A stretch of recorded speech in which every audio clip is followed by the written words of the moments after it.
difficult to compete with the number of new garden centres popping up all over the place, selling roses that weren't nearly as beautiful or rich in fragrance and colour as the Hamiltons' roses, but which were much more affordable. Celeste took a deep breath as she thought of the challenges that lay ahead. Was it really wise to go back? She'd thought she'd left little Ely behind her forever. But what kind of big sister would she be to Gertie and Evie if she didn't help them now? "What are we going to do?" she said, addressing the question to her rear-view mirror and the reflection of the little wire fox terrier on the back seat. He'd been awake and alert for the whole journey. She'd left her rented house on the Norfolk coast a little after midday and had managed to squeeze the boxes of books and bags of clothes that made up the sum total of her possessions into the tiny car, leaving just enough room for the dog on the back seat. There'd been a big squashy armchair which she'd bought with Liam, but she wouldn't have been able to fit it into the Morris, even if she'd wanted it. So she'd left it behind. It seemed crazy to have to pack all her things and bring them back to her family home when she was planning on moving them out again in a few short weeks. But she hadn't been able to justify paying rent on a place when she wasn't using it, and if Gertie was to be believed, they needed every penny each of them could scrape together if they were to sort the mess out at the manor. "We'll soon be there, Frinton," Celeste told him, watching as he stuck his nose out of the window as far as his doggy seat belt would allow him. Frinton had been a birthday gift from Liam 2 years ago, and she loved him dearly. Named after the seaside resort where Liam had proposed and where Celeste should have run a mile, he was a little bundle of energy and joy and never failed to put a smile on Celeste's face, even when her days had reached their darkest. "You're the best thing to have come out of my marriage. You know that?"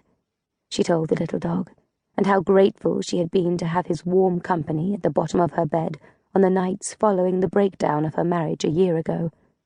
But she wasn't going to think of that now, she told herself. She had more urgent things to think about. They drove by the long, leaning wall of the church, and then the road dipped down into the valley, the brilliant green fields of early summer stretching out before her. She passed the track to a farm and smiled as she remembered how she and her sisters would cycle there during summer holidays to pet the piglets and eat freshly baked scones and buns straight out of Mrs. Blythe's Arga.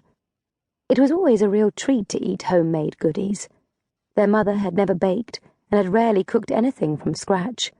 Her head had been too full of roses to think about food.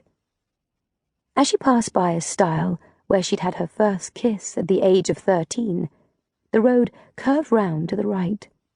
The hedgerows now heading skywards at an alarming speed after the recent rain. Everything was so lush.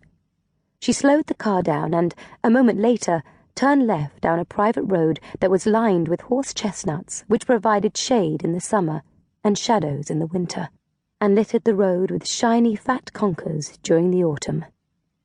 There was an old slate signpost that read, "Little Ely Manor," and, next to it, a horrible handmade wooden sign which Evie had made years ago that read, "Hamilton Roses." There was a painting of a faded Rosamundi on it, and the letters were faint and cracked. Celeste made a mental note to get it replaced at once. The wrought iron gates had been left open for her, and she drove over the moat and around the rose bed at the front of the house, which would soon be vibrant with bourbons and portlands in a dozen shades of pink. Her mother had planted it with some of her favourite species, like the voluptuous Lorraine Victoria and the gracious Comte de Chambord.